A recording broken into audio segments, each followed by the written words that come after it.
देख रहे हैं वीपी गंगा। मैं हूं आपके साथ प्राची पारशर। शुरुआत करेंगे।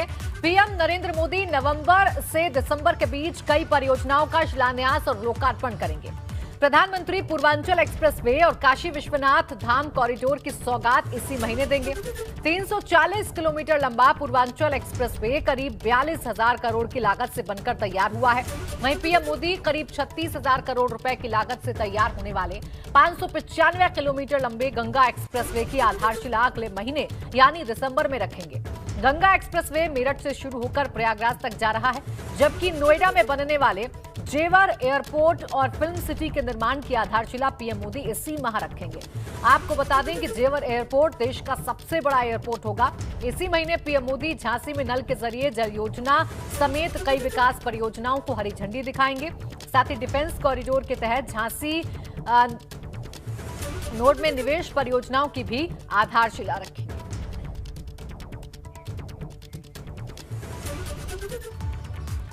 तो ग्रेटर नोएडा जेवर इंटरनेशनल एयरपोर्ट के शिलान्यास की तैयारियां तेज हो गई हैं। 25 नवंबर को प्रधानमंत्री नरेंद्र मोदी और मुख्यमंत्री योगी आदित्यनाथ जेवर इंटरनेशनल एयरपोर्ट का शिलान्यास करेंगे। 30,000 करोड़ की लागत से ये एयरपोर्ट बनाया जा रहा है। इसी जमीन पर देश का सबसे बड़ा जेवर इंटरनेशनल एयरपोर्ट बनने जा रहा है, यानी कि 25 नवंबर को यहीं पर प्रधानमंत्री और मुख्यमंत्री इस जमीन पर जो है इस जेवर इंटरनेशनल एयरपोर्ट का शिलान्यास करेंगे। इसको लेकर जो संबंधित अधिकारी हैं वो मौके पर पहुंचकर निरीक्षण कर रहे हैं। तस्वीरों में आप देख सकते हैं जो संबंधित अधिकारी हैं, यानी कि जो नयाल के सीईओ, यमुना प्राधिकरण के सीईओ और मेरठ मंडल कमिश्नर और पुलिस कमिश्नर आलोक सिंह, तमाम अधिकारी यहां पर पहुंचकर जो है निरीक्षण कर रहे हैं। और बता दें कि स्थानीय विधायक हैं वो भी यहां पर पहुंचे हैं, क्योंकि जो 25 तारीख को जो प्रधानमंत्री और मुख्यमंत्री की एक सभा भी होनी है, उसको लेकर भी यहाँ पर निरीक्षण किया जा रहा है। बता दें कि जो सिलापट यहाँ पर लगेगी उसको लेकर भी यहाँ पर अधिकारी पहुँचे हैं कि वो सिलापट है और जो सभा होनी है वो कहाँ होगी। गेटोड़ा से रविंदर जैन, एबीपी गंगा। मुख्यमंत्री योगी आदित्यनाथ कल बदायूं के दौरे पर जाएंगे, जहां वो 1127 करोड़ रुपए से ज्यादा की 359 परियोजनाओं का लोकार्पण करेंगे। इस दौरान सीएम योगी एक जनसभा को भी संबोधित करेंगे। मुख्यमंत्री के इस दौरे को लेकर तैयारियां पूरी कर ली गई हैं। जहां तक बात सुरक्षा व्यवस्था की, तो इसके लिए पीएससी की 4 company, 9 CO, 2 ASP, 50 inspector, 150 sub inspector समेत भारी पुलिस बल की तैनाती की गई है। बदायूं का ये दौरा है और 1127 करोड़ की सौगात बदायूं को मिलने जा रही है।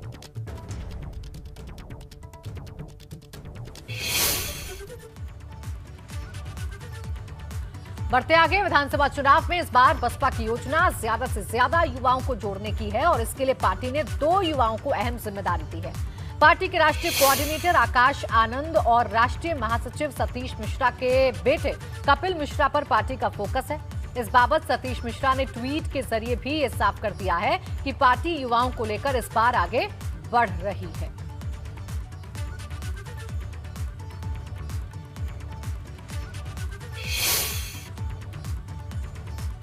और अपने पश्चिमी यूपी के दौरे पर आज मुख्यमंत्री योगी आदित्यनाथ सपा सांसद आजम खान का गढ़ कहे जाने वाले रामपुर में थे, जहां उन्होंने 20 योजनाओं का शिलान्यास और लोकार्पण किया। इस दौरान सीएम योगी ने बिना नाम लिए सपा और आजम खान पर जोरदार हमला बोला, लेकिन उनकी सरकार में बिना भेदभाव गरीबों की जमीनों पर कब्जा करने वाले भूमाफिया के कब्जों पर बुलडोजर चलने लगा है। अपने संबोधन में सीएम योगी ने कहा कि कुछ लोगों ने रामपुर की विरासत को मिटा दिया। सीएम योगी ने कहा कि कुछ लोगों को प्रदेश का विकास पच नहीं रहा, इसलिए वो लोगों को बरगलाने में जुट गए। आप सबसे मेरी यही अपील है, जो लोग जाति के नाम पर अन्य किसी बात के आधार पर बांटने का प्रयास कर रहे हैं, हम उनसे सावधान हो जाएं। ये विभाजनकारी ताकतें पहले देश का विभाजन करवाती थी, फिर समाज को विभाजित करवाती थी, विकास के पैसे को अपने परिवार के विकास में लगा देती थी।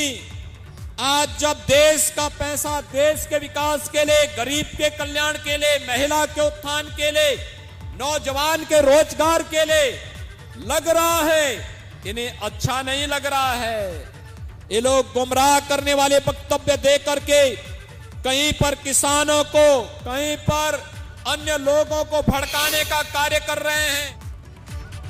उत्तर प्रदेश में होने वाले विधानसभा चुनाव से पहले शामली जिले का कैराना एक बार फिर सुर्खियों में आ गया है। मुख्यमंत्री योगी आदित्यनाथ ने कैराना का दौरा किया और उन परिवारों से मुलाकात की जो 2016 में पलायन कर अपना घर छोड़ चुके थे, लेकिन बदले वक्त में माहौल सुधरने के बाद अब वापस अपने घरों में आकर रह रहे हैं।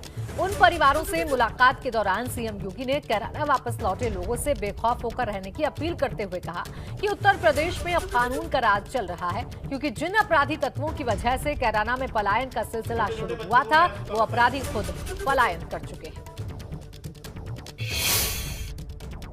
और कुछ उन परिवारों के साथ भी मैंने संवाद किया है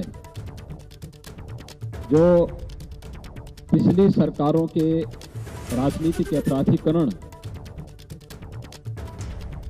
के शिकार हुए थे। उसमें से ज्यादातर परिवार वापस आ चुके हैं, उनमें एक विश्वास जगा है और हमारी सरकार ने इस बात के लिए यहाँ के हर एक परिवार को आश्वस्त किया है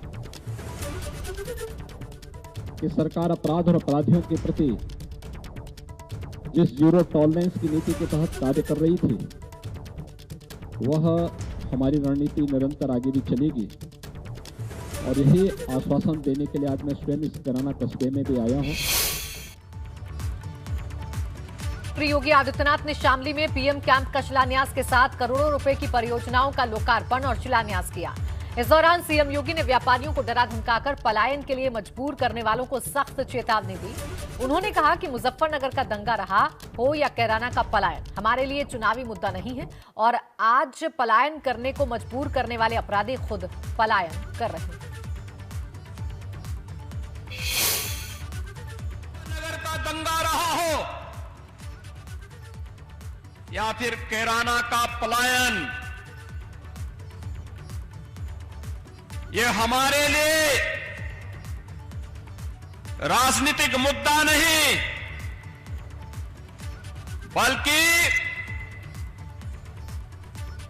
प्रदेश और देश के आन मान और शान पर आने वाली आंच का मुद्दा रहा है। और हम लोग जब सत्ता में नहीं थे तब भी हम लोग कहते थे कि इस प्रकार की कायराना हरकतों को हम स्वीकार नहीं करेंगे, और सत्ता में आए तो अपराध और अपराधियों के प्रति जीरो टॉलरेंस की नीति के तहत कार्य प्रारंभ हुआ। कभी कैराना कस्बे में यहां के व्यापारी और यहां के नागरिकों को पलायन करने के लिए मजबूर करने वाले अपराधी आपने विगत 4.5 वर्ष के अंदर देखा होगा स्वयं पलायन करने के लिए मजबूर हो गए। 2013 में मुजफ्फरनगर के दंगों के पश्चिमी यूपी में पैदा हुए तनाव के बाद सबसे पहले 2016 में शामली के कैराना कस्बे में पलायन का मामला सामने आया था। आरोप ये लगे थे कि समुदाय विशेष के डर से कैराना में हिंदू परिवार पलायन करने लगे। तब कैराना से भाजपा के सांसद रहे हुकुम सिंह ने यह मुद्दा उठाया था और दावा किया था कि करीब 350 हिंदू परिवारों ने डर की वजह से कैराना से पलायन कर लिया है। हुकुम सिंह ने पलायन करने वाले 346 परिवारों की एक लिस्ट भी सामने रखी थी। उस वक्त कैराना के कई घरों की दीवारों पर लिखा हुआ था कि ये मकान बिकाऊ है, जिसके बाद भाजपा ने इसे पश्चिमी यूपी में बड़ा मुद्दा बनाया था, जिसका फायदा 2017 के विधानसभा चुनाव में हुआ था। और अब एक बार फिर सीएम योगी के कैराना जाकर पलायन के बाद वापस आने वाले परिवारों से मुलाकात के बाद कैराना में पलायन यूपी विधानसभा से पहले बड़ा मुद्दा बन सकता है।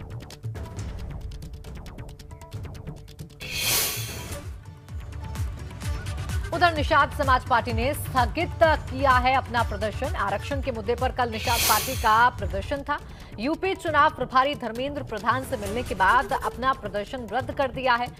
सभी तहसीलों पर ज्ञापन देने का कार्यक्रम भी था जो अब टल गया है। निषाद समाज को आरक्षण अब तक न मिलने को लेकर कल पूरे प्रदेश में निषाद पार्टी प्रदर्शन करने वाली थी।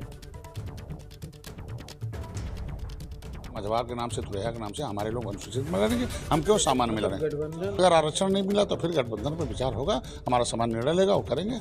9 तारीख से हमारे लोग हर जिले में धरना प्रदर्शन करेंगे, क्रमिक करेंगे, जब तक आरक्षण पर दस्तखत न हो जाए, उस पर इनका मझवार का मिलने जाए, संविधान में लिखा हुआ न मिल जाए, तब तक वो धरना देंगे। निश्चित रूप से पड़ेगा, क्योंकि भाई जब समाज मेरे साथ रहेगा तभी तो हम उनके साथ रहेंगे। और समाज अब हमारे को खिलाफ खड़ा हो रहा कि भाई भारतीय जनता पार्टी ने कहा था कि हम जल्द आरक्षण घोषित कर देंगे और आपके बच्चों को 80 सीटें जो अनुसूचित जाति की है उसमें 4 जाति के लोग लड़ते हैं, उसमें हमारा नाम मझवार के नाम से, तुरैया के नाम से हमारे लोग अनुसूचित में लड़ेंगे। हम क्यों सामान्य में लड़ेंगे? अगर आरक्षण नहीं मिला तो फिर गठबंधन पर विचार होगा।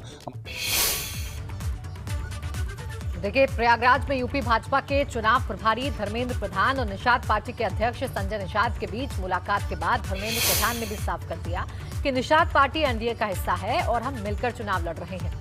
धर्मेंद्र प्रधान के मुताबिक आने वाले दिनों में मछुआ प्रकोष्ठ की ओर से बड़ा कार्यक्रम आयोजित किया जाएगा। वहीं यूपी के स्वास्थ्य मंत्री जयप्रताप सिंह ने आरक्षण के मुद्दे को लेकर संजय निषाद के अल्टीमेटम पर प्रतिक्रिया दी। आपको बता दें कि यूपी विधानसभा चुनाव से पहले निषादों के लिए अलग आरक्षण की मांग को लेकर संजय निषाद ने कहा है कि कोई बड़ा फैसला लिया जा सकता है, जिसके बाद भाजपा नेता लगातार उनसे संपर्क कर रहे हैं।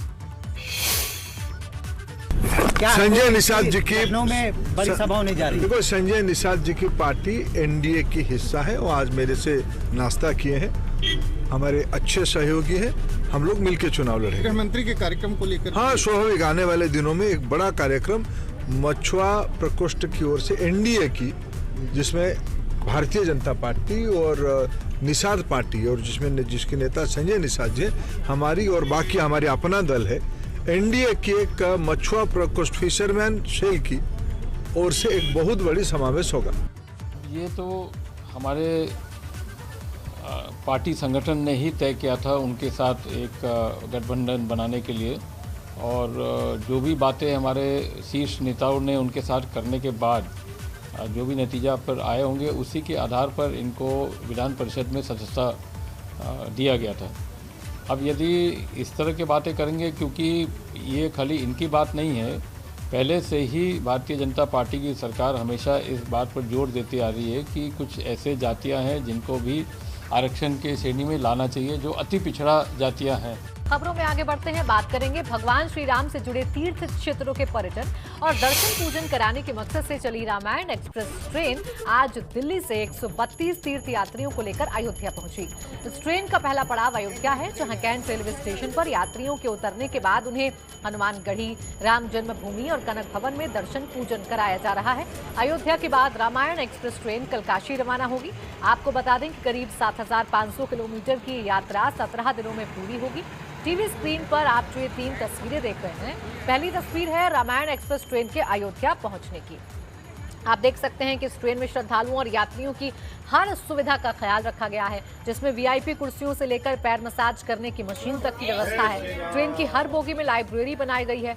दूसरी तस्वीर में यात्रियों और श्रद्धालुओं के स्वागत के लिए हाथ जोड़े और घंटी बजाते हुए स्टाफ को देखा जा सकता है। वहीं तीसरी तस्वीर अयोध्या स्टेशन पर ट्रेन से उतरते और फिर बाहर निकलकर बस में बैठे तीर्थयात्रियों की।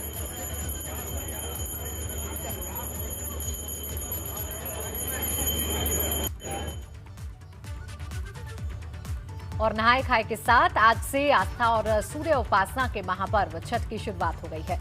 4 दिनों तक चलने वाले इस त्योहार को लेकर घाटों पर वेदी बनाने का काम चल रहा है। ये 4 अलग अलग जगहों से छठ के पहले दिन नहाए खाए से जुड़ी तस्वीरें आपको दिखा रहे हैं। पहली तस्वीर लखनऊ, फिर आगरा, गाजियाबाद और खटीमा की तस्वीरें हैं, जहां छठ का महापर्व आज से शुरू हो चुका है।